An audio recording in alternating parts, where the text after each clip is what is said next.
Okay.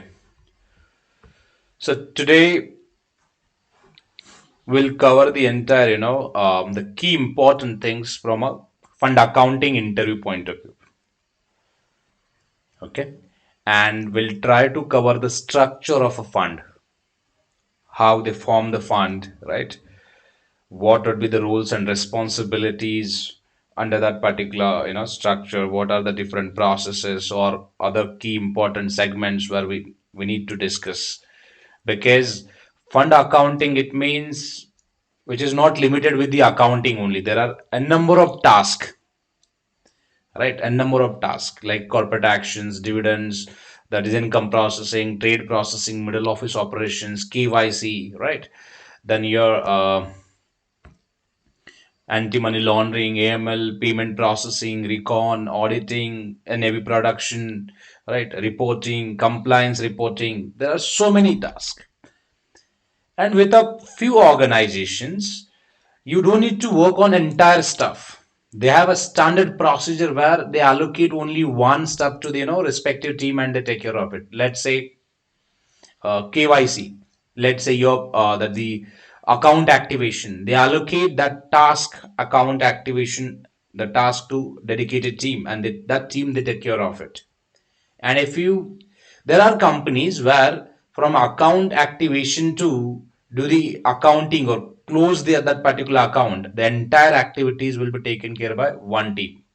So that model we call like front to end model, right? End to end activities. And where apart from this end to end, we worked on a separate task. Might be you are also working under the hedge fund or any fund where you are working for the demat accounts or maybe different internal accounts, investors or other investors, maybe your funds account where you need to activate the accounts in the internal system by verifying the docs and all. So that process we call KYC and account activation, right? So fund. Okay. So the fund managers, what they do exactly?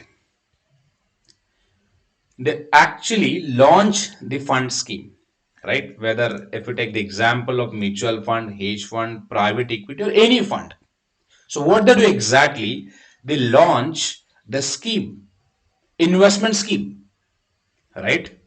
So it means fund managers,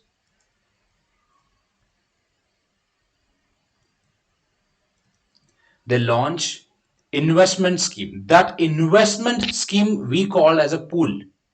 Pool, it means it's a bank account. Yeah, just a minute. We'll go in Excel. Would be better for us.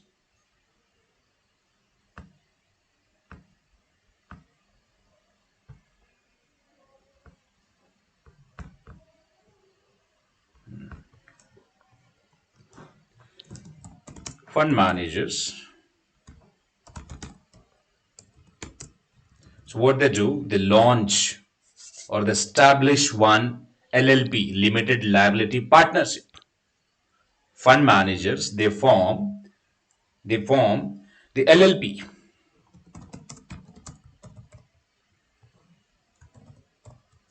limited liability partnership. With whom?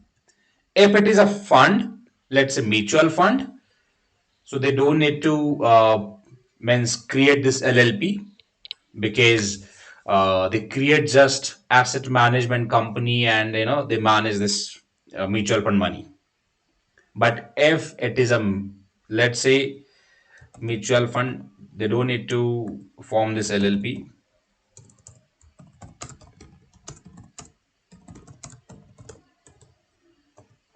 Hedge fund, the required LLP and PPM, or you can say uh, did. Did, it means it's an agreement between two counterparts, right? Hedge fund, the required LLP with whom? With investors. With whom? With investors. The same way, private equity, Private equity funds. They also required, means they also form this LLP, limited liability partnership.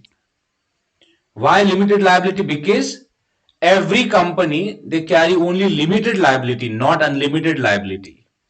Tomorrow, if because it's an investing business, right? Let's say you have invested in Google company and tomorrow Google declare as a bankrupt. So that doesn't mean your entity will pay the entire investment amount to the investors. Nobody can do this, right? Eventually, it's a risky business that you have invested money in the other's company and that the company that declare as a bankrupt. So it means that company is not able to pay the debt or that the your fund or investment, whatever that you can call. That's what we form the LLP as per the Alternative Investment Act. Nobody will ask this question, but still you're a chartered analyst, means that the CA or CPA that you have done.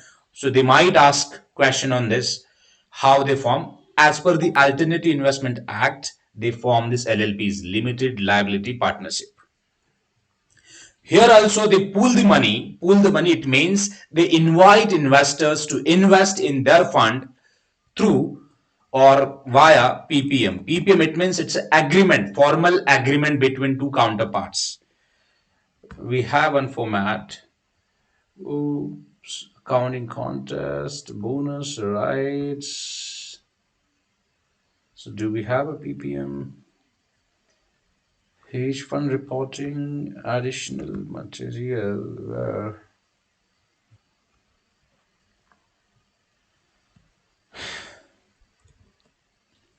anyways, I'll forward you that also.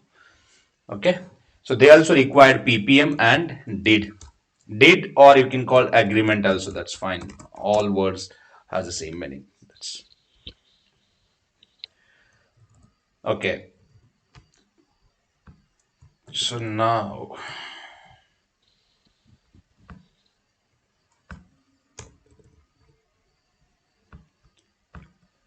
so they also signed agreement with investors.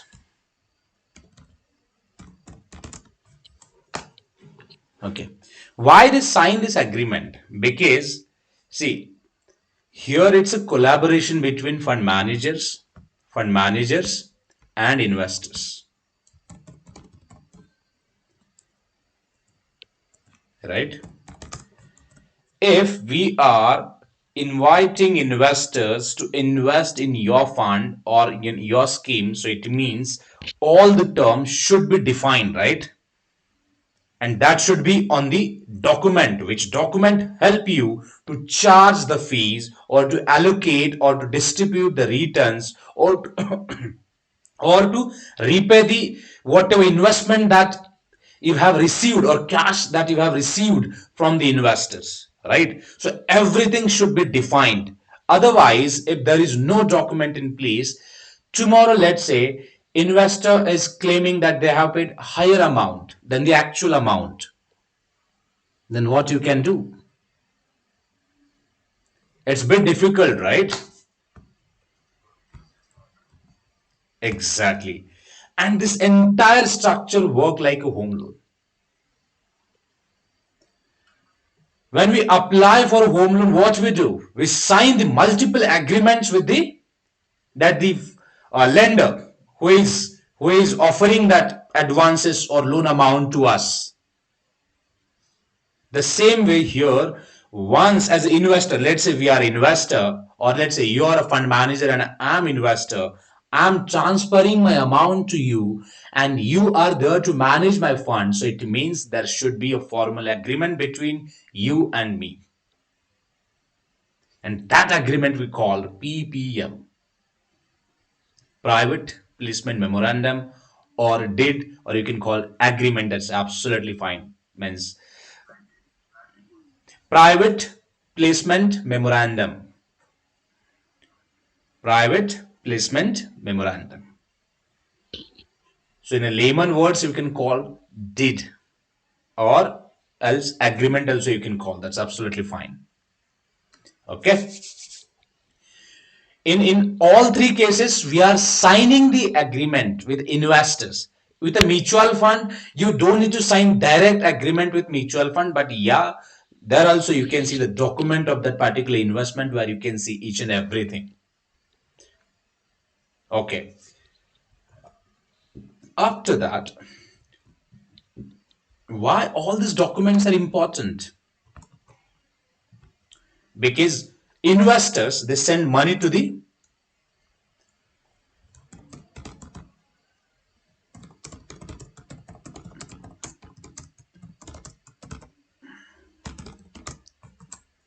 in all the cases they send money,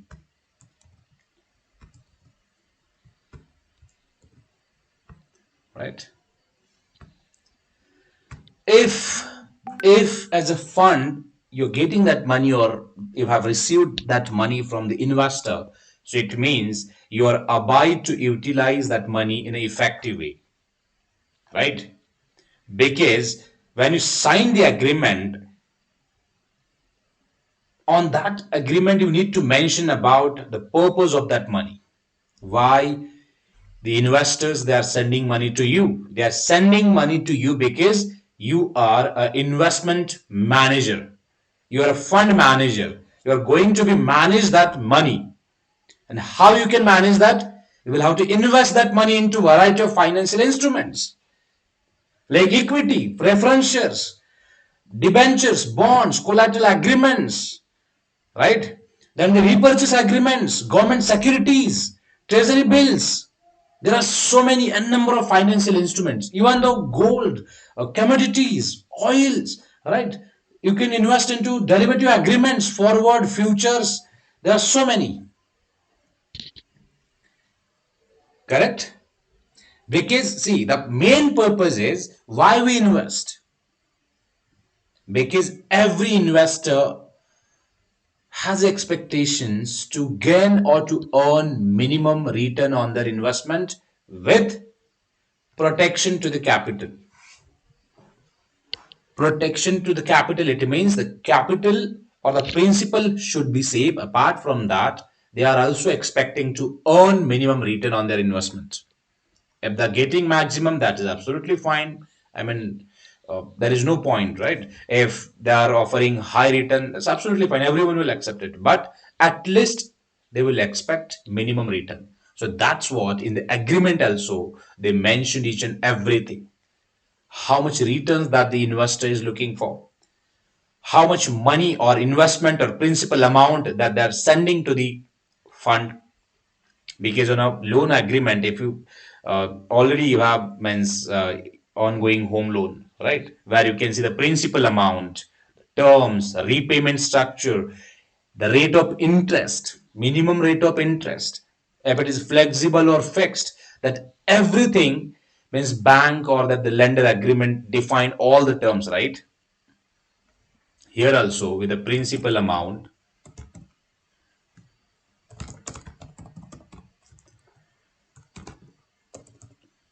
then ROI, rate of return, define the rate of return. With a mutual fund, where again you don't need to describe anything, you can just disclose all the information on the broker platform and all, so where the investors can access it and they check, and accordingly they can invest it. Then repayment process, income distribution.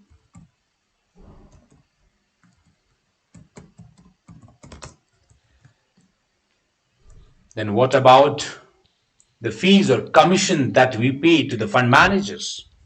That also should be defined, right? Fees or performance fees, right? So everything should be defined, or everything should be there in the agreement, and the purpose of investment.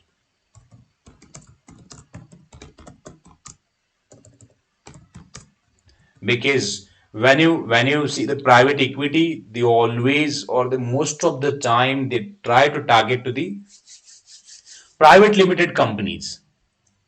But the companies which are looking for a listing their securities on a stock exchange in upcoming time, right? Maybe in next 1 year or 2 years. So in that case, private equity funds, they target to those companies and they invest into it, because within a 2 years of time span, they will get back the capital back with the uh, good amount of return or gain, I would say. That's what they target. But when we talk about hedge fund, see, they always means try to target to the risky financial instruments, because their risk appetite would be very high when we compare with the other private equity or hedge funds.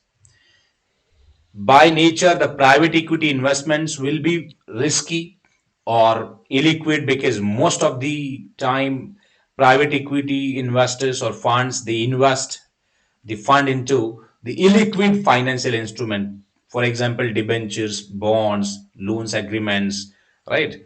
And your preference equities, right? But when we talk about hedge funds, they always try to look for a, what I would say, the liquid financial instruments. And in a mutual fund, they also, because they are regulated funds, where the regulator will be there who can watch their all their activities. In that case, they also need to invest maximum their fund into the liquid assets, where they can easily convert their entire assets into cash. So where means most of the mutual funds, they invest into equity, common stock. Okay.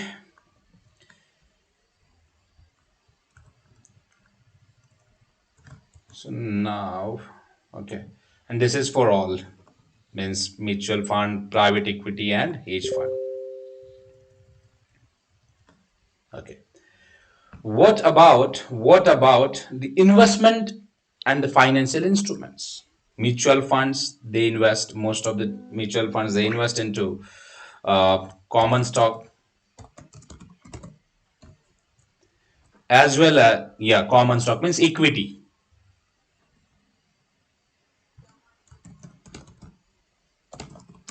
investment, common stock. Then also they invest in bonds as well, with highly rated triple A, you can call, or healthy double A bonds, because with a triple A, it's just a rating. That rating will be defined on the basis of organization's balance sheet, growth, then the other factors, their debts or liabilities, or the revenues, profit, loss, everything. On the basis of that, there are institutions who allocate the rating, credit rating, to that particular firm. Right. If the rating of that firm is positive, it means triple A. Triple A is highest rating. In that case, mutual fund also allowed to do invest in that particular bonds. Then also they can invest in derivatives as well, to protect their investment.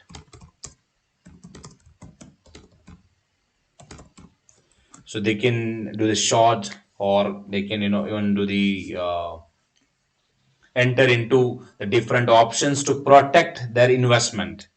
Because sometime what happened, let's say there is a very bad news in the market, like the covid is means rapidly spreading across the globe, and there is a fear in the market. Due to that fear, you can see there would be a big fall in the market. Then how you can protect your investment? So where you can, if you have a long positions, then, and let's say that the current position is in loss, you cannot exit that position, right? And if you're taking exit, it means you will have to take exit in loss, and nobody can do that. So what they can do, they can enter into the derivative options, put options. So what they will do, they will do the short. So it means they will sell the securities through the derivative contracts. So eventually, if the market or that the particular security price will go down, then eventually on the position you will have a loss, but in a derivative contract you will have a profit, where you can offset. So it means that's how you can minimize your losses. So that's what most of the financial experts, they call derivatives. It means it's a hedging instruments, which will help us to hedge the securities. Hedge, it means to reduce or to manage the risk, right? So just pay the premium and enter into the contract, put or call or forward and future, set for some time, drive it, right? And once if you see the now the situation is normal, then take the exit from the contract and hold on your positions, because after some time there will be a recovery, and then after you can take the decision to exit, take the exit from the market. That's how derivatives work. But yeah, with the hedge funds, they invest into common stock,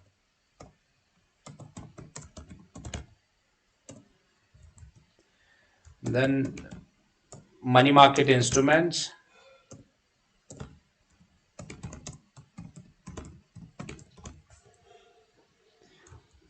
risky instruments,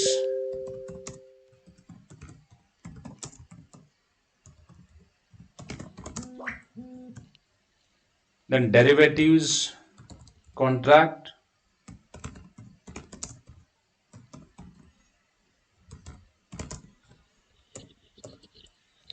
commodities. Means all, I would say, because most of the funds, even including crypto, they invest in all the financial instruments, variety of financial instruments. They don't have any limitation on investing part. That's what they signed. They signed the agreement with that particular investor, and they ask investor to mention about your preference also, because they also disclose that why they are raising fund and in which financial instrument they are looking for investment.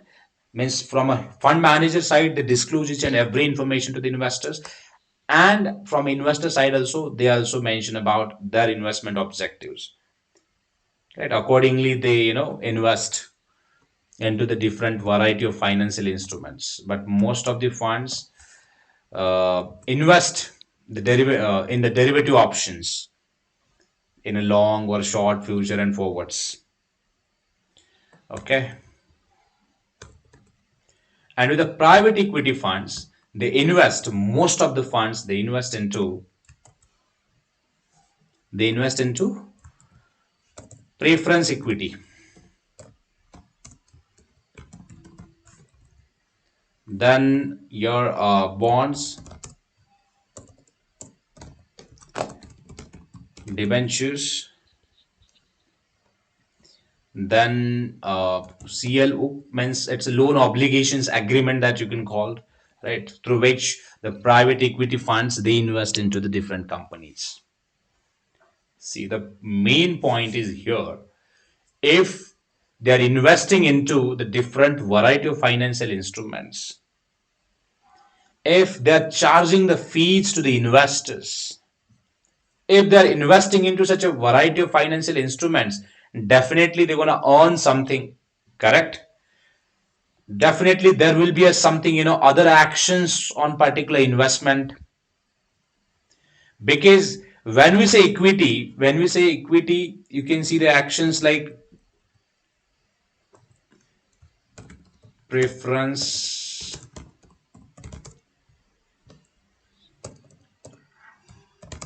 stocks, and common stock.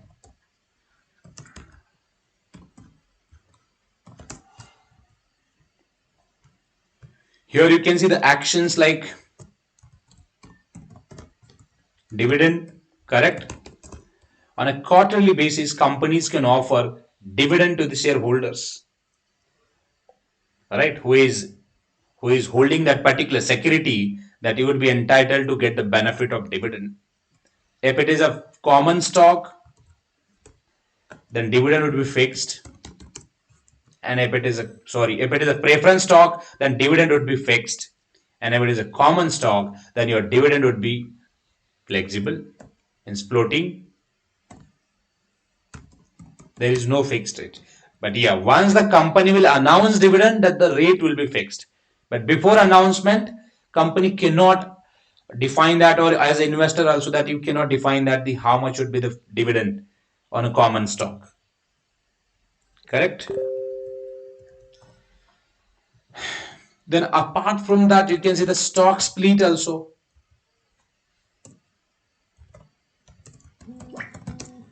Stock split, it means to split the shares face value, right? 1 rupees or $1 or $10 or 10 GBPs, let's say Facebook want to split the shares into 10, means actually Facebook will split the value of that particular security, face value of that particular security will split into 10 or into 1, or I would say, let's say now the value of this pre stock split and post stock split, the value would be for 1 would be 1 GBP or USD that you can consider.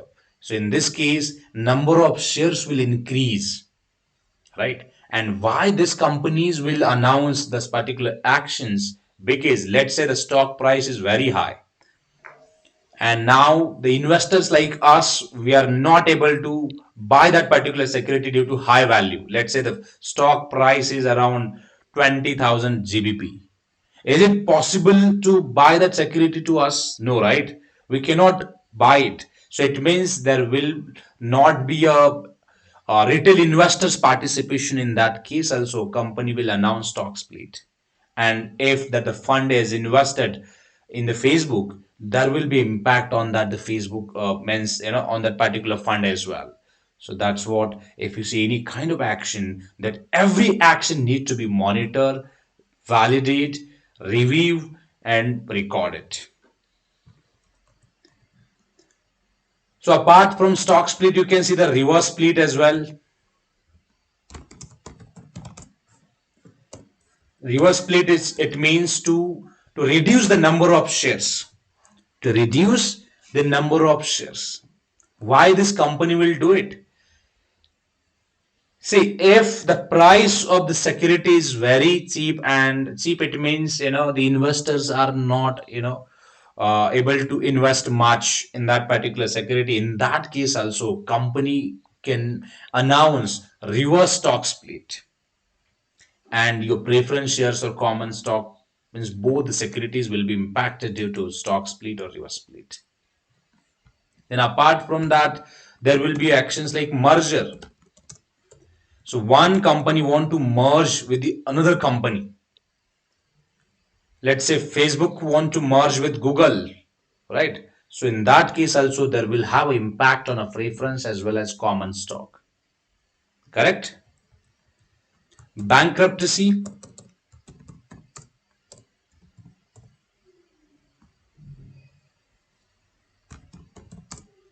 or insolvency, I would say.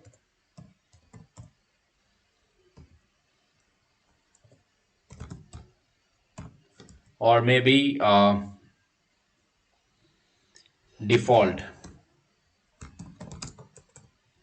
Default, it means company, they don't have any cash in their books of account.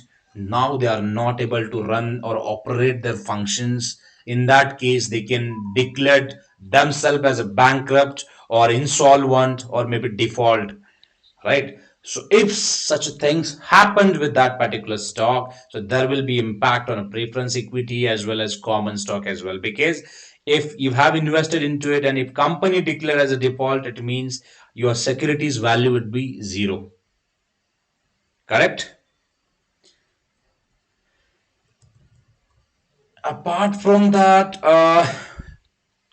with the common stock, there would be so many other corporate action event as well, cash and stock and drip and all. But yeah, I'm not gonna discuss that in details, because if you have an interview, that's what we are just scrubbing all these important things. Okay, this is not in detailed discussion with the particular processes.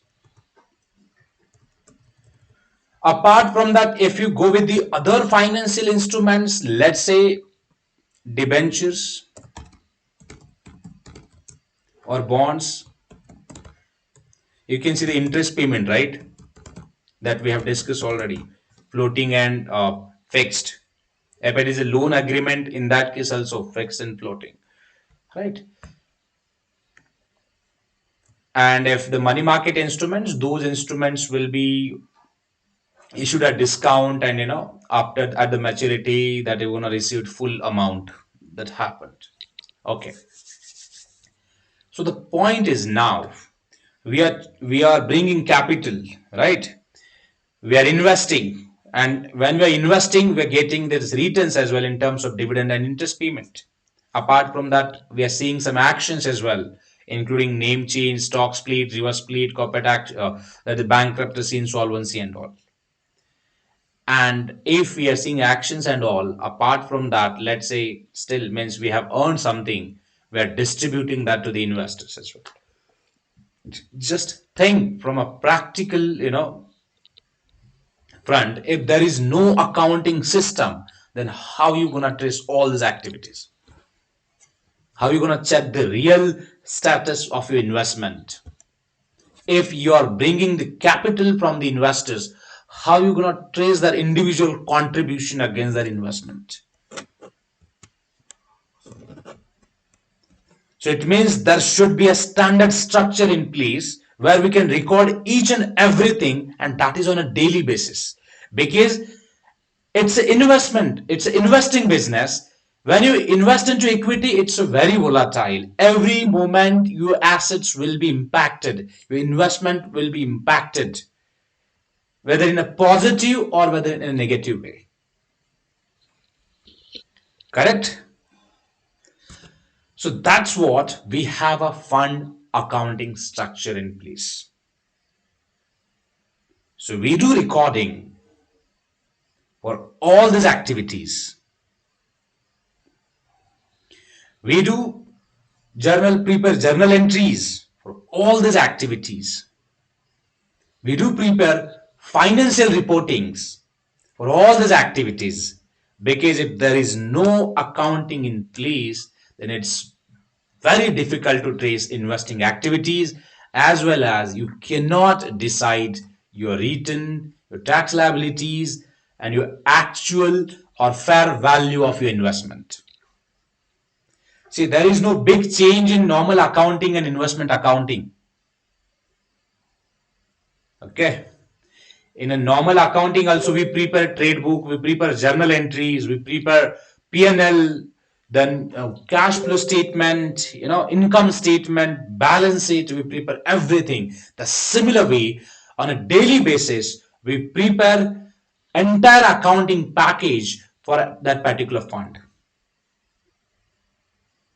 Because on a daily basis, up to once the market close, then we start to calculate all these entire things or entire activities for XYZ funds. Okay. If you see all these activities, that's what now I'll show you something on a document.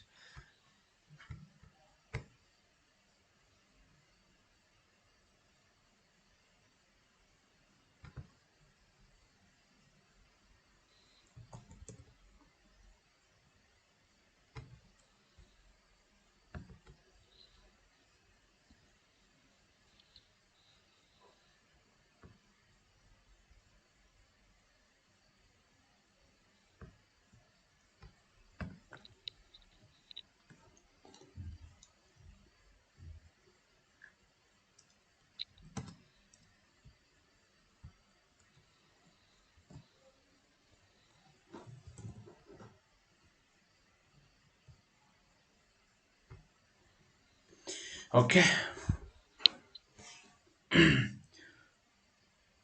Your fund accounting. Okay. This is the entire the structure of your fund accounting. How this fund accounting, or the project they developed and all, how the different teams work and all. As I mentioned, if you bring the investment from the investor, that activity we call cap stock activity.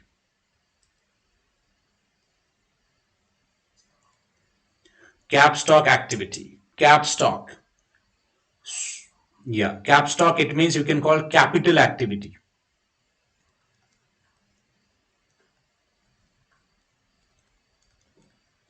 Okay, so why we're calling capital activity in a normal business? once you bring the capital or once you transfer cash to the business account, that we treat as a cash, that capital, right? That the business has received capital to operate the functions. The similar way, here if we received investment from the investor, we treat as a capital, and that we received that capital through subscription. Which activity? Subscription. Because investor subscribe the units against the contribution of the investor, or whatever amount that the investors that are transferring to the pool account or fund account. See, if there is no unit system, if there is no NAV system, then it's a bit difficult to trace the investment value of, or real value of the investors' money. So what they do, they split the cash into the units. For example, you have transferred 1000 or 10,000 GBP. Or let's say this is the entire 10,000 GBP is the actual value of that particular fund. And the investor managers, they will split this 10,000 GBP or 10,000 GBP into units. Why units? Because once, let's say, they have split or that they have converted that entire 10,000 into units, let's say the units are again 10,000 K. So now they can distribute these units to the investors. So investors also, because they know what is the NAV, net asset value, which is 1, right? So now investors, they can purchase the units as per their capacity. Let's say I'm looking for 100 GBP. So I'll subscribe for 100 units, right? So that's what means they divide the investments into units, and that each units means that will have a value. Because investors, once you invest, after a few days, there will be a change in the value of your investment, whether positive and negative. Accordingly, your NAV per unit also will impact it, because eventually this investor will appreciate or depreciate. Appreciate, it means it will increase or either decrease. If it is increase, eventually the price of this per unit also will increase, right? And if this value will decrease, automatically this value also will decrease. And that's how we are here as a fund accountant, here to evaluate, analyze, then record and report all these activities to the stakeholders like investors, fund managers, the auditing firms, or other, the institutions who have invested, or government bodies who are monitoring all these activities. But here the point is that cap stock activity is one of the key tasks of a fund accounting project, where you can call capital activity. Why we are saying capital activity? Because investors that are sending fund to us, we are treating that fund as a capital. And once if the investors send that fund to us, it means that will be your subscription. And let's say investors send request us to withdrawal, because investor want to withdraw the fund. So that activity would be your redemption, that the investor want to redeem this particular units, right? Because we have issued unit to the investor, it means, so whatever the units that they have, they will send a request to the redemption. And once they received redemptions, we also do the accounting for a subscription. So whatever amount or how much amount that we have received from whom, from let's say from you. So if I'm a fund accountant, I'll record that entire contribution against your name in the system, that how much amount that you have transferred to us. And along with that, I'll have to record that the units against your investment. That's how means here with the investments, that we meant in the accounting, right? Apart from that, the expenditure, it means the fees that the investment managers charge or other institutions charge. auditing fees, transaction fees, custodian fees, that the incentive fees or commissions and management fees. All that fees that also we record to the separate investors account as well as to the fund account. We also record all these fees at a fund level as well as individual investors level as well. Why we record it? Because for every investor there will be different fees, right? And apart from expense, you can see the distribution of what? Returns, dividend, interest payment, right? That we distribute to the investors. Okay.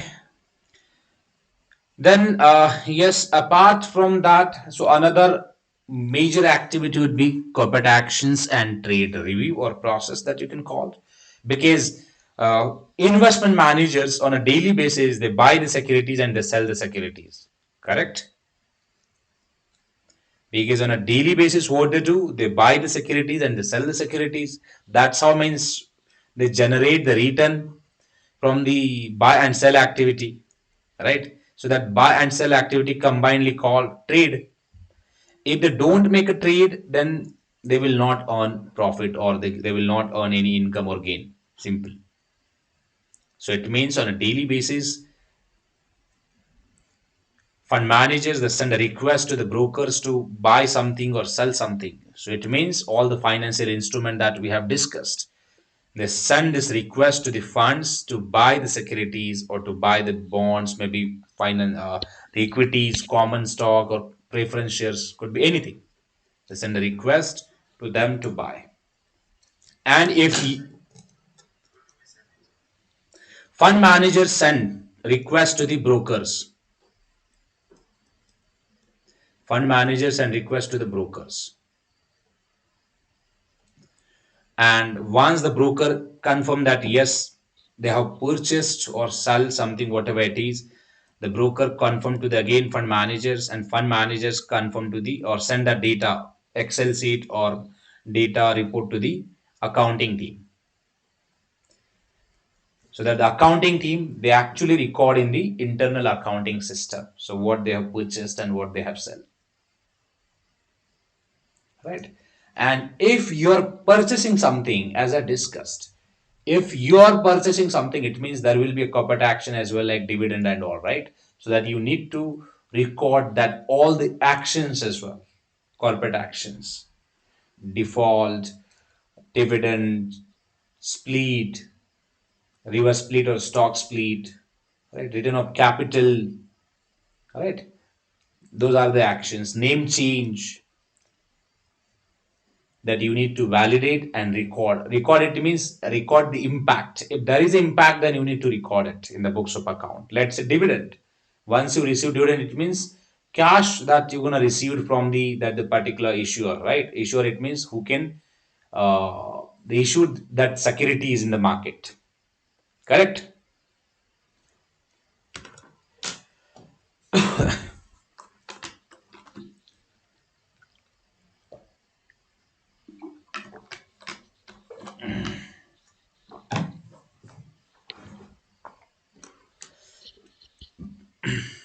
Okay. So apart from corporate actions, you can see the different teams or the activity I would say, which is income processing.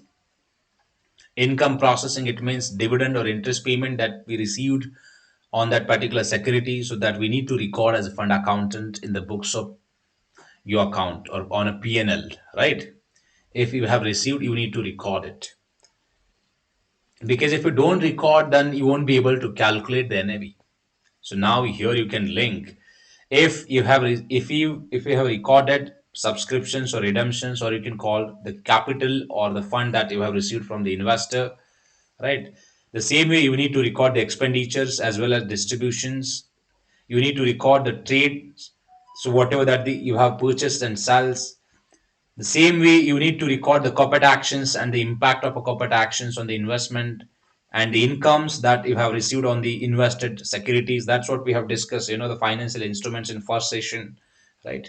because we received entire things on this particular financial instruments, and then after you can calculate or produce your need asset value, and then you can do the monthly accounting or daily accounting, right, for that particular financial instruments. Okay, here are the important areas from an interview front. So the possible questions would be on,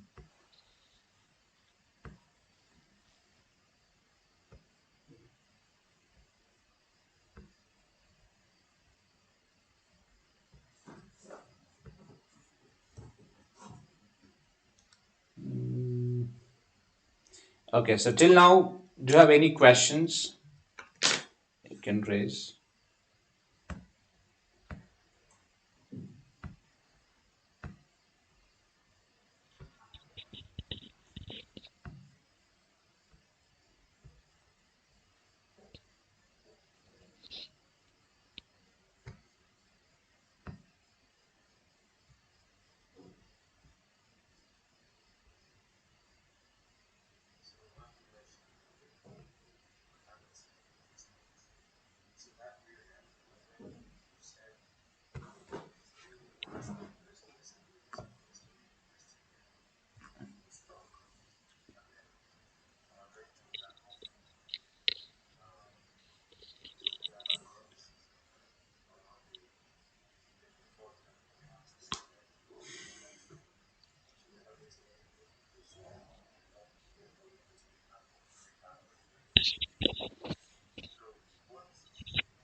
See, alternate it means, see, alternative, it's a main, I would say, it's a main, the main tree. And, the hedge funds, private equities, other investments, that comes under the alternative investment.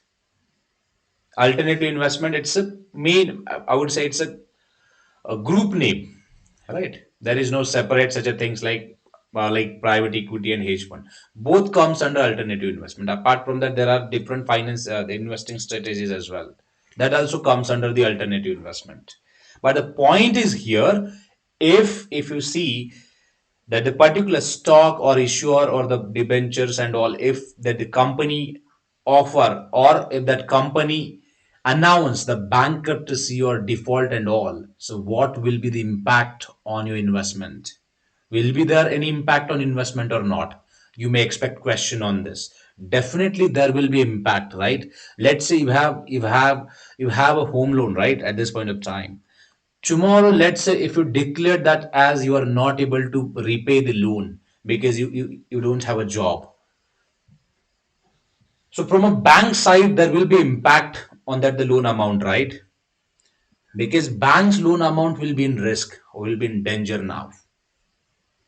The similar way, if you invest in any kind of financial instruments, and if the company declared that they are not able to pay, or if they want to set down their business, in that case, as equity holder or as a preference holder and bond holder and all, everything will be impacted proportionately.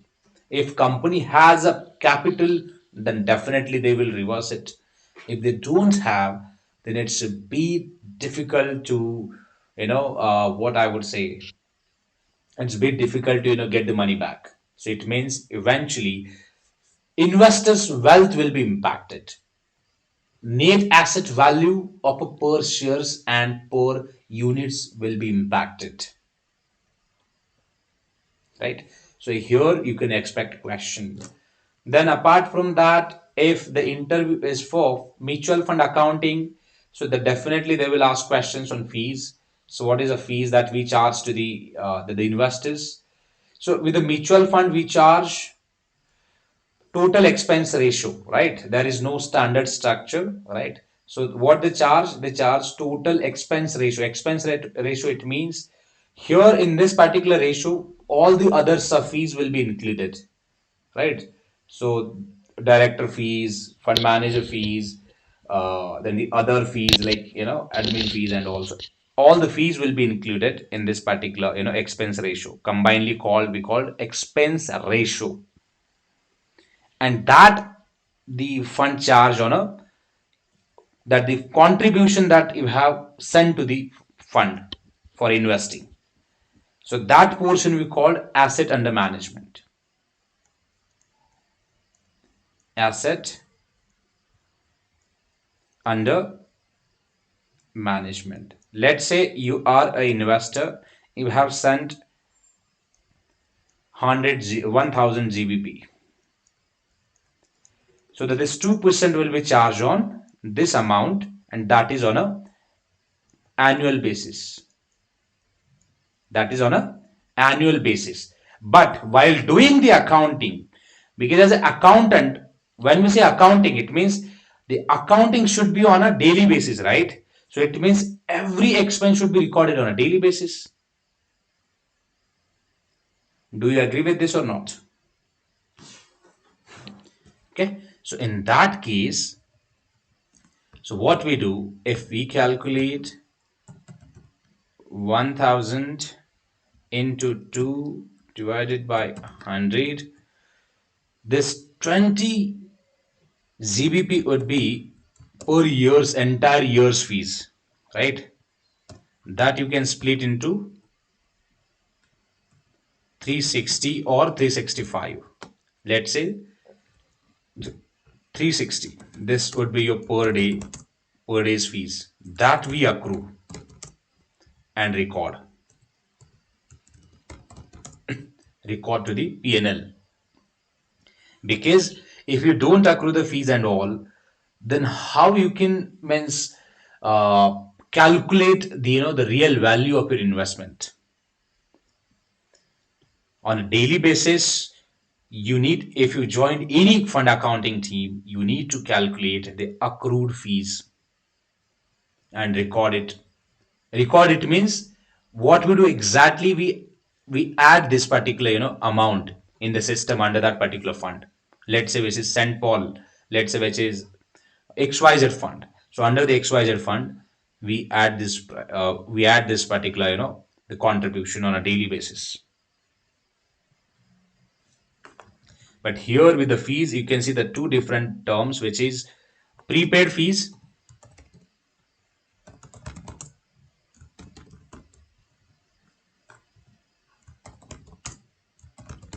postpaid. Postpaid would be your accrued, because at the end of the year the investors will pay it, right? Or at the time of taking exit, they will pay their entire fees, correct?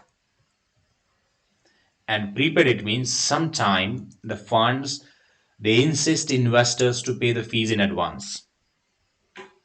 So in that case, whatever that the 20 GBP that you're gonna means you will be received in advance at the time of investment. So in that case, you don't need to record that as accrued, because this is not accrued, that you have received fees in advance, right? So what you can do, you can record this contribution on a daily basis as you have received fees, and the rest would be, let's say in that case, let's say today, this is the first day that we have received fees.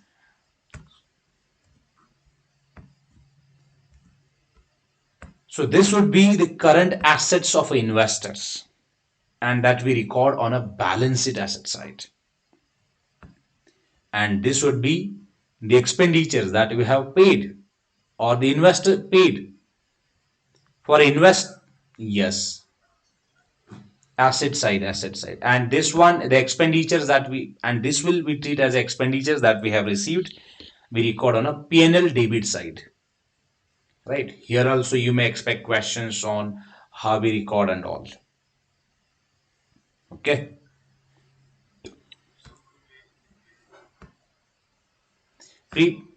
yeah, go ahead.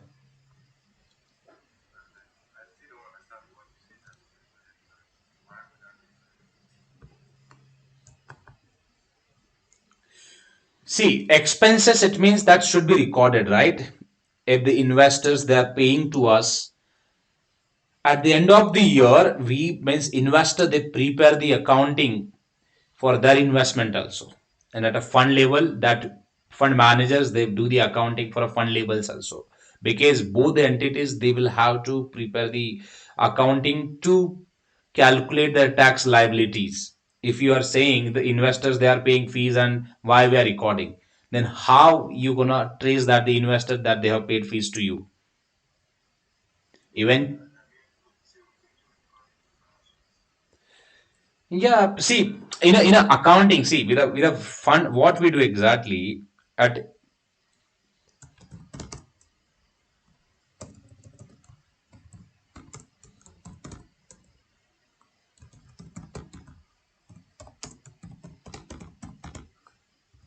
see, I'm investor, right? I have invested 1000 ZBP, right? And that you have said, you are there as a manager. You said like, yeah, so 20 ZBP would be a fees, right? 20 ZBP would be a fees for a 1000 K GBP. I said yes, that's fine. But I said, yeah, I want to pay that fees in advance to you.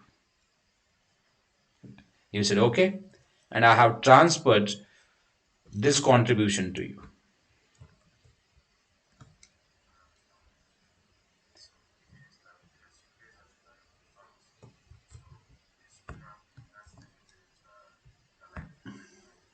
Yeah. So now let's say fund received fees. See, this fees is the income for a fund actually. Try to understand.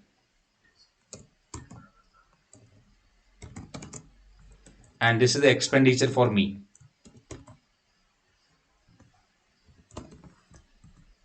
If tomorrow, if I earn something, then I'll debit that expenditures, right? And that's how I would be able to calculate my net income, and on which I'll pay the taxes to the government. If I don't record my expenditures, and if you don't record your income that I have paid you in advance, then how you gonna calculate your at a fund levels, means as a fund manager's income and all? We won't be able to do it, right? So that's what we recorded. And while doing accounting, we do the accounting at fund level as well as we do the accounting at investor level also. So most of the time there would be a confusion that where we're working exactly, at fund level or at investor level. Okay. So we'll discuss that in details, but at this point of time, so the interview is important for us. So we are covering, means scrubbing, the things in this way. Don't worry about it. But yeah, so nobody will ask everything in details like this because we'll have only 40 to 45 minutes to cover entire things. So that's what. But yeah, we'll cover all the possible areas where you may expect question, right? So for mutual funds, would be your expense ratio and fees, right? That you can see. Apart from that, you can see the words like entry load and exit load. So don't confuse about it. It's just like if you take entry, so they will charge some fees to you. Entry, it means if you invest at this point of time, so they will charge some fees to you. And there is no standard rate for this exit or entry load. Simple. Exit, it means let's say you had invested for next 10 years, but now you are taking exit. Means after a few days you are taking exit. So they will penalize to you, right? So that would be your exit load. And that vary from fund to fund. Okay. Then for a hedge fund, here you can see the fees, details like, fund admin fees, incentive fees, management fees, custodian fees, transfer agent, or, the transaction or transfer fees, commission fees or broker commission, security transaction fees, and audit fees. If you see any question on this, how many types of fees are there in the hedge fund and private equity and others, so you can say that, yeah, these are the fees that we can see, and even we do the accounting for them. But yeah, most of the time we do the accounting for admin fees, incentive fees, and management fees, and sometimes custodian fees. Even also we do the record for transfer fees, broker commission, and all. But in a regularly that we do the accounting for these fees, because in a hedge fund, so 2% means up to 2% that investor need to pay as a management fees to the fund managers. Whether they earn profit or not, that is absolutely fine, but it's a mandatorily they need to pay up to 2% as a management fees.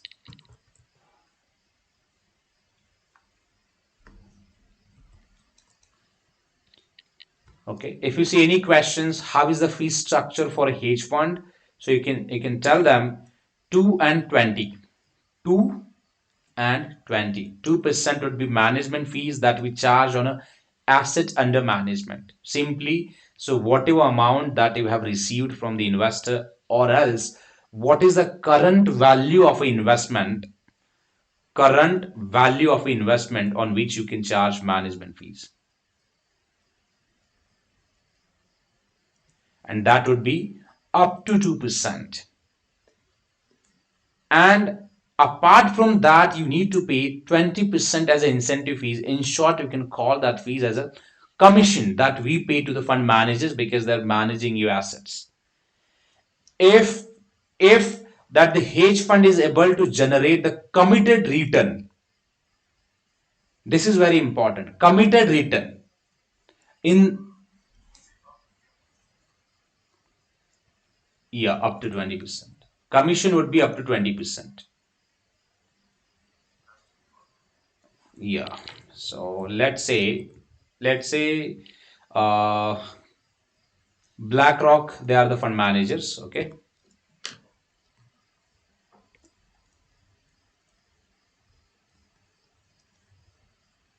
BlackRock, they are the fund managers. A is the investor, and even B, let's say. So both invested this much.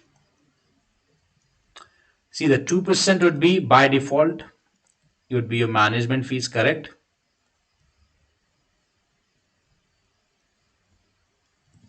Okay. Let's say investor paid this 2% fees. That is absolutely fine. And now that the BlackRock managers, they have invested into equity, means they have invested all this 2000 ZBP into equity.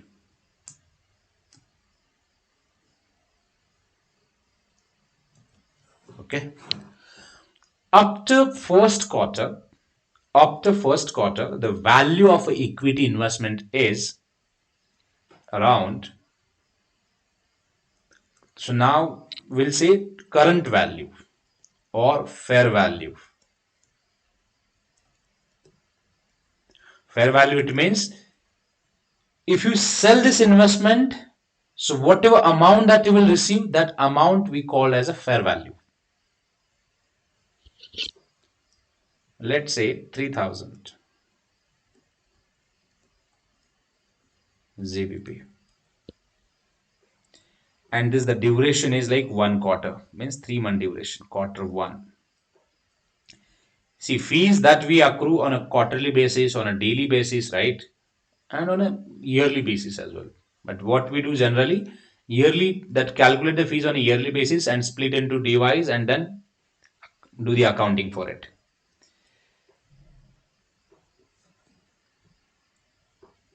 See, management fees here also after means after that the quarter end we're gonna charge this 2% on this amount because we don't care about anything, and vice versa if this value current value is, let's say, less than 2000, also in that case also we're gonna charge fees on that less amount also, right? Because this is mandatory to pay the management fees. But here in this case, if you see, if your investment has been appreciated by 1000K,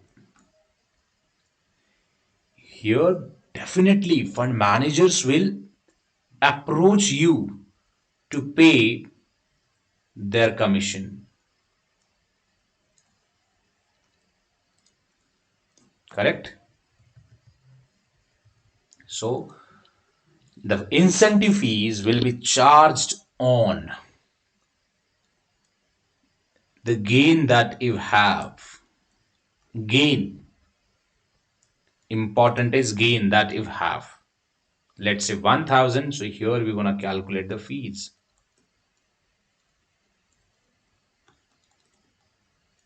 Would be your performance fees. So that would be similar in a private equity as well as in a hedge fund. Okay. So the simply, if you see the questions, what is the fee structure? 2% as a management fees and 20% as a incentive fees. That the investor pays to the fund. How these fees work and all, so we'll discuss that in details in another session. But at this point of time, just keep this structure in mind, 2% and 20%. Okay. And that we pay on a this particular the gain that we earned. And let's say if you don't earn this gain, let's say instead 3000, the current value is your the 1000, means you have a loss now, right? In that case, management fees will be charged because this is mandate. 2% will be charged, but you cannot charge incentive fees. Why? Here they sign the document with the investor that, and they commit it, right? See, nobody will pay the commission on capital. Very simple. Correct? If the fund managers are capable to generate the return on and above your capital, then only you can offer the commission or incentive fees to the fund managers. Simple. Yes, please go.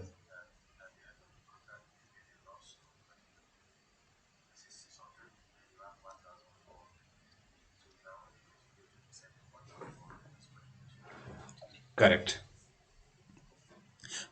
See, whether your fund is in loss or profit, management fees is mandatory to pay it. See, if you have a good rapport with the particular fund, then might be in that case you can see they will waive off the fees. That's what they signed, the contract. As per contract, they will charge the fees. Let's say you're my friend, right? And you have invested into my fund. For this particular quarter, the fund is in loss. Right. So I'm a manager and I'm not able to generate the return on your investment. Right. We know each other. And you have a large amount that you have invested into my fund. Let's say 50% or 60 or 70% of total investment. Then in that case, if you're a large investor, definitely then I'll offer the some waive off on that particular management fees. Or maybe I can reduce that percentage also. That is mutual consent between two counterparts. If they want, they will. If they don't want, then that's absolutely fine. Then you need to pay 2%. That's whether your fund is in loss or profit. That's absolutely fine. Okay.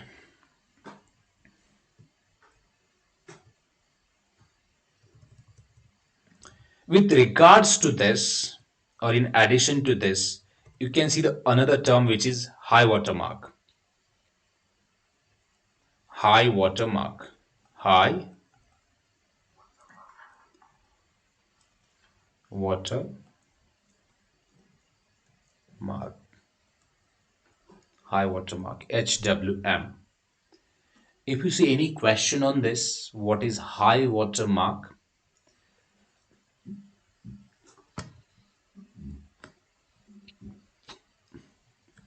See, at the time of investment, you made an investment of this, right? And the NAV, net asset value, was around 100, right? Correct? For example, let's say it was 100 invested value. After 3 months, after quarter, let's say first quarter, the value of your investment is 150. In that case, you have generated some return, right? That's what the 100 now become 150. If the value of your investment increase, in that case, you're means liable to pay the fees, incentive fees to the fund managers, right? Correct. Let's say you have paid fees on 50 because we always pay the fees on a return that we have earned, not capital, right? We cannot pay the incentive fees on capital, simple. We'll only pay the fees on the return that we have earned. Let's say we have paid fees to the to the managers. If you have paid the fees on a 150 value, right? So it means from this quarter, your value should be appreciated from 150, right? 150 to 180 or maybe 200 or maybe 300, correct? Then only you're gonna pay the fees on it. Let's say in the next quarter, the value of your investment is 180, from 150 to 180. Here in that case, the fund NAV has been appreciated by 30, correct? Then we'll pay the fees on this 30 to the fund managers, not the 180. Why not 180? See, 100 is your base capital. We don't pay the fees on it, correct? 50 that we have earned, but we have already paid fees on it in first quarter. So it means up to 150 that we don't need to pay any fees in next quarter. And now fund manager that they have committed, if we are able to generate return on and above the 150, then only you can pay the commission to us. And let's say next quarter means the time was, or let's say it was healthy to generate the return, and the NAV is again that we could appreciate the NAV. So it means the NAV of the fund is 180. So here you can pay the fees, which is again 20% to the fund managers.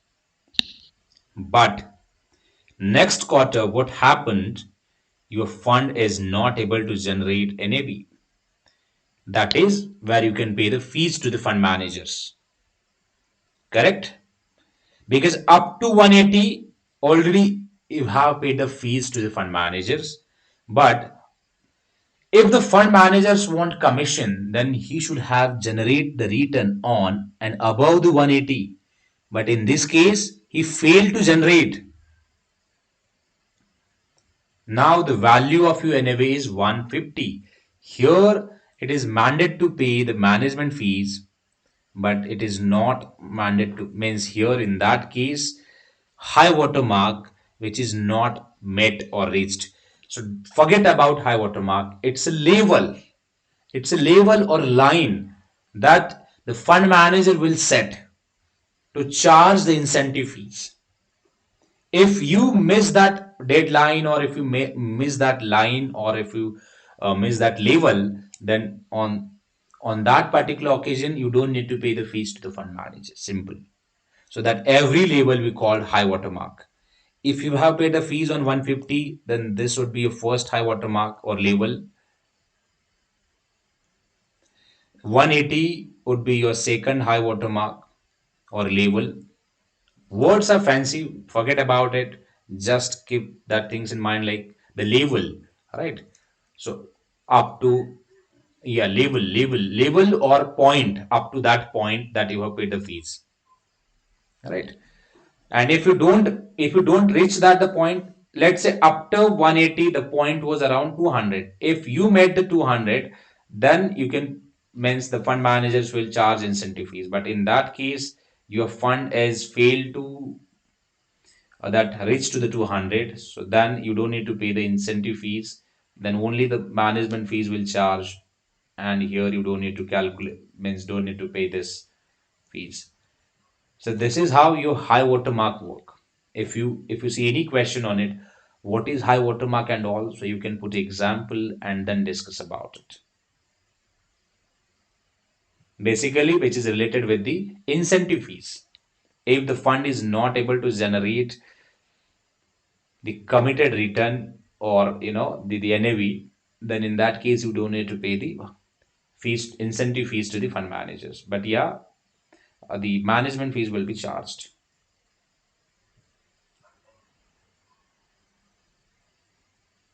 Sorry.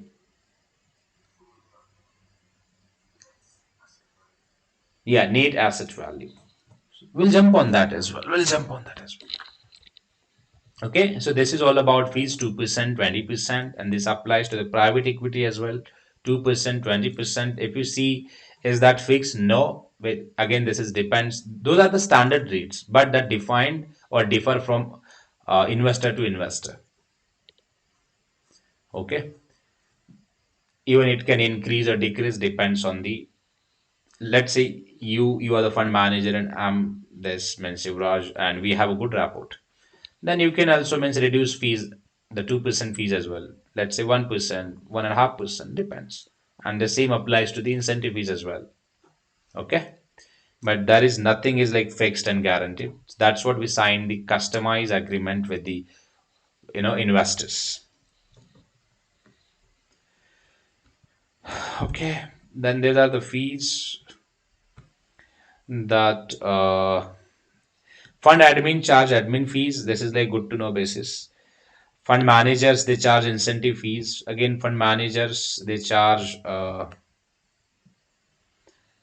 management fees, or asset management companies that you can say custodian charge.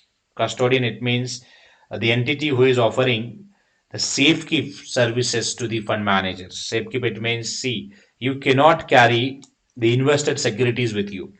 Let's say as a fund manager you have invested in Google securities, so you cannot keep that security with you.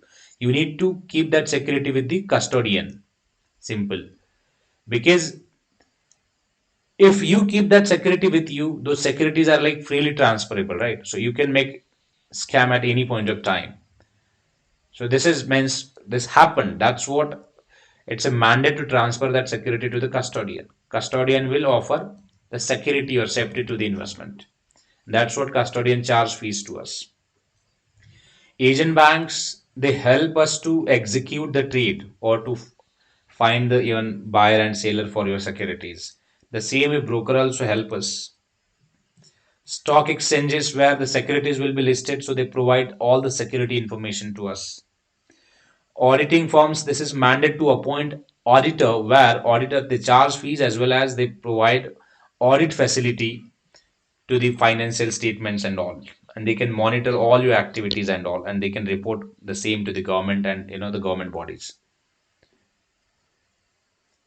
Who are the fund admin? NT, Northern Trust, Citco, SNC Global, Apex, they are the fund admin, right? They do the work for admin fees, right? Up to 1% or 1.5% on the total asset they charge, or on the even transaction they charge, each transaction they charge fees. Fund managers, BlackRock, IIFL, Kotak, they are the fund managers, PIMCO, St. Paul and all. Custodians, Citibank, BNY, right? State corporations, they are the custodians. Means they have a custodian facility, so they offer custodian facility to the investors as well as funds. Asian banks, Morgan Stanley, JP Morgan, there are so many banks, Goldman Sachs and all. So they work as a Asian banks between buyer and seller or different funds, right? Wherever you join any process, we heard that the word like Asian banks or brokers, stock exchanges, auditing firms, and all, right? But yeah, these are the KPMG and PwC, ANY, and there are so many local firms, and you are also working with auditing firms. So they offer this auditing facility and all. Stock exchanges like New York Stock Exchange, London Stock Exchange. There are so many Shanghai, Nikkei. These are the stock exchanges where you can see all the security details. And we used to even send this mail to the stock exchanges team where they provide all the security detail to us. Okay, these are the fees and all. where you can expect questions. Apart from that, you can expect questions on NAV. What is NAV? Net asset value for per shares and units. This is the rule or formula that you can say.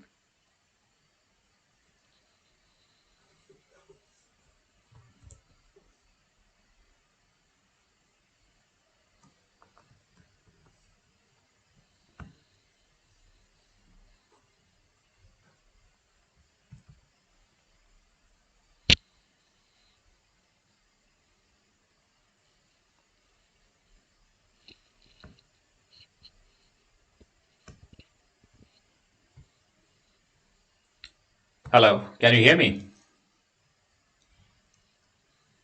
Yeah. So wherever join any team fund NAV calculation team. So what we do, we refer the Excel based templates to calculate the NAV net asset value, right? If you want to calculate the net asset value, then you should know the investment in different securities and the total of that investment. Let's say which is uh, in that case we'll put the example like $10,000 cash and equivalents. It means always every funds they carry the cash, free cash, right? So let's say that the cash is around 10,000 again. Fund liabilities, it means, see, whenever we receive the redemptions and all, in that case we need to repay that redemption amount to the investors. Redemption, it means investor want the money back. Apart from that, fund will have a different expenditures, right? Or investors will have a different expenditures, fees and all that we treat as a liabilities. Let's say the liabilities of a funds are around $5,000, and the total number of outstanding shares or units, that you can say, units are around 5,000. See your NAV. Your net asset should be investment plus cash equivalents and net asset value, which is $3. So that's how we calculate and submit this report to the investors and auditing firms, different teams who work on it. Okay. So again, you may expect questions on what is NAV, net asset value. So you can tell them net asset value. It means to calculate, the net asset value or realistic value of investments. That's what we have a formula, which is total assets minus total liabilities divided by number of outstanding shares or units. Units that we calculate for a per means for investors when they invest into the fund, and this the total number of outstanding shares that we calculate means per value calculate for a fund level to check the what is the value of our securities that they invested in that particular fund. Okay, the formula is important.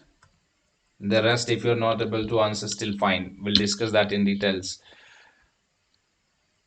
how it's work and all. Apart from that, you may expect questions on what is the NAV package. NAV package.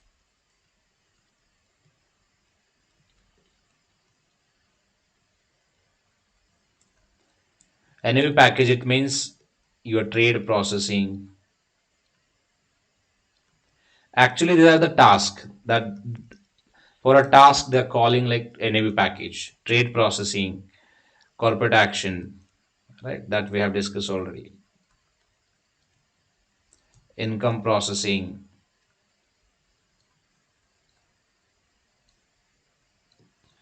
pricing. Pricing, it means on a daily basis to check the values of that particular security and record in the system, right? Because why we do this? Every day the price of your security will be changed. All right. After close the market, we need to record that price. Once the market close, the stock exchanges they send the report to us. So we refer that report and then we record the price in the system. That's how we would be able to calculate the real value of investment, right? Record the price. Then would be your subscription and redemption. Means fund received and fund out.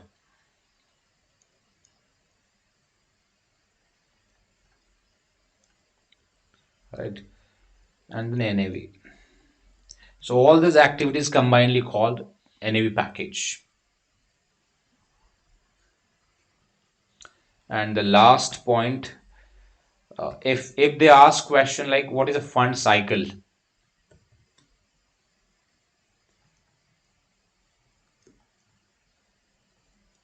Fund cycle. Fund cycle, it means raise the fund, right? Raise the funds from investor, invest, generate the return,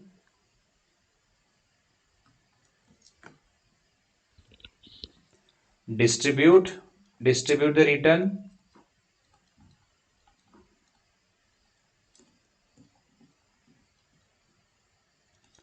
and finally return the capital.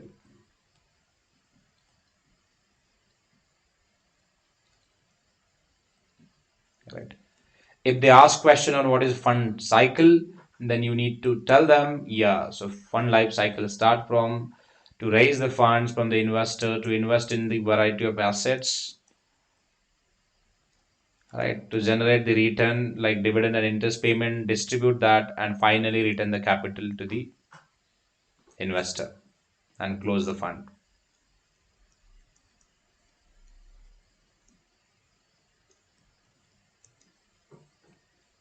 Okay. And apart from that, I have sent you the documents, okay, documents for a fixed income, documents for a trade processing, documents for a different, a task like subscription, redemption, and all. So you need to go through it. You may expect questions on, yeah, already I have sent it. Modules, those are modules, you need to read those. And even I have sent you the accounting entries for a fund accounting because nowadays they are asking questions on accounting entries. Let's say investor subscribe the fund, then what would be the accounting entry? Simple for a fund in a fund book. If investor subscribe, it means they are sending money to the fund, right? Correct. Cash will debit. Investment. Investment in shares. Account will be credit. Or share, here we can use word like share capital. Proper word would be share capital account. Right? And if we received redemption request, then vice versa. Means that the share capital account will be debit and cash account will be credit.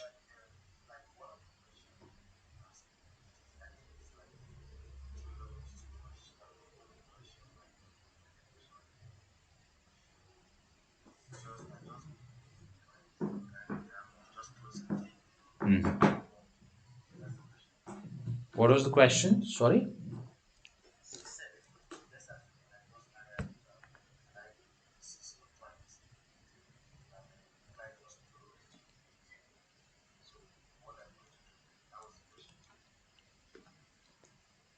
Close the deal, but you need to ask what exactly was the deal, right? What's the business, right?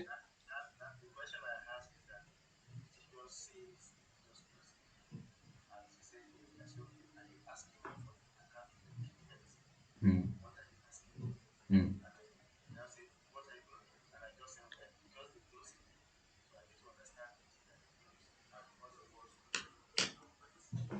Correct.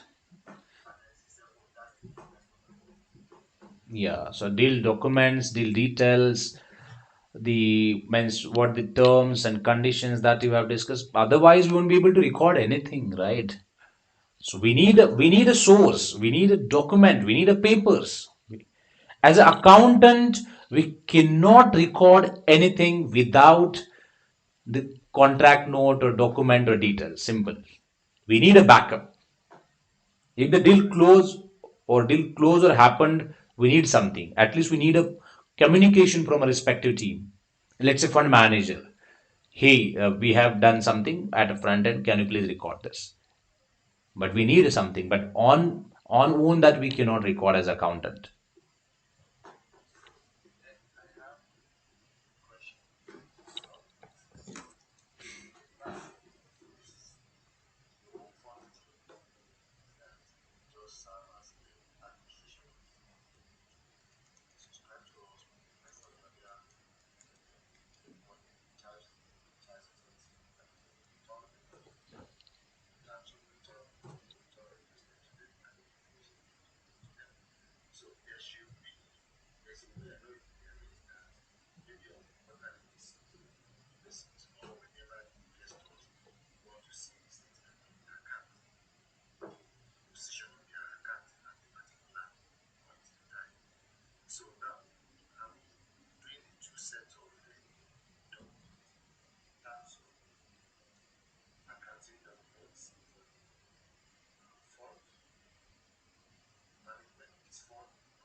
Yeah, because see, most of the time we're gonna join, the fund admin or reporting firm.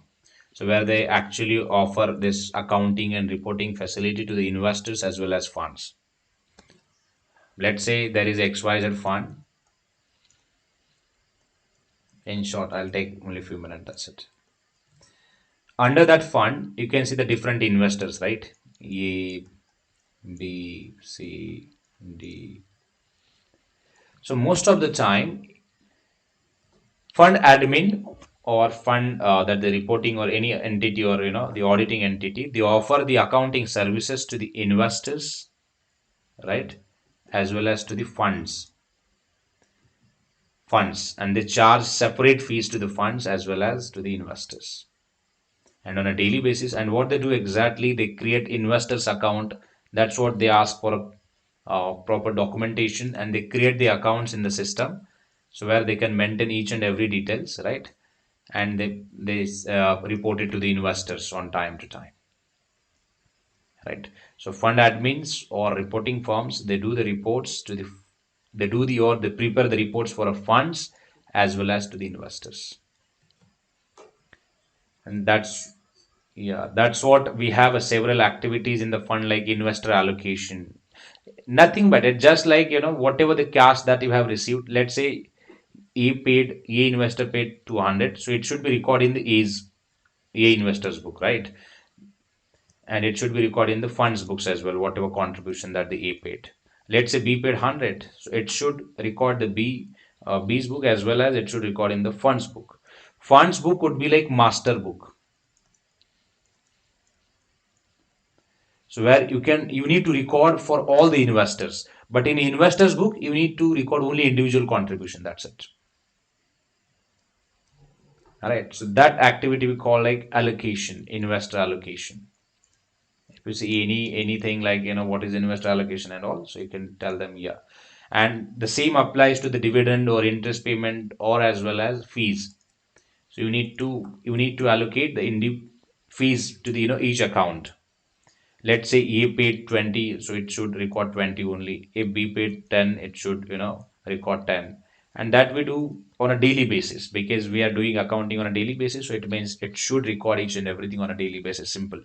And this activity we call investor allocation. If you see any question like, do you know anything about investor allocation, so you need to tell them, so whatever contribution of investment that we received from investor, that needs to be recorded in the books of investor as well.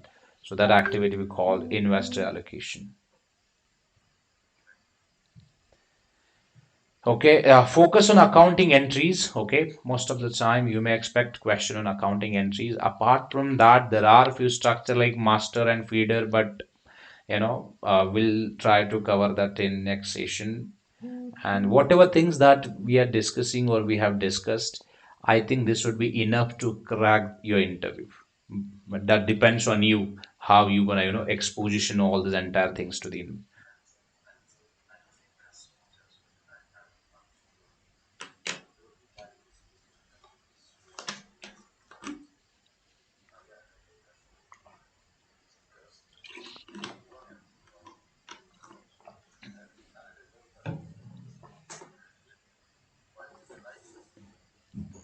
Okay.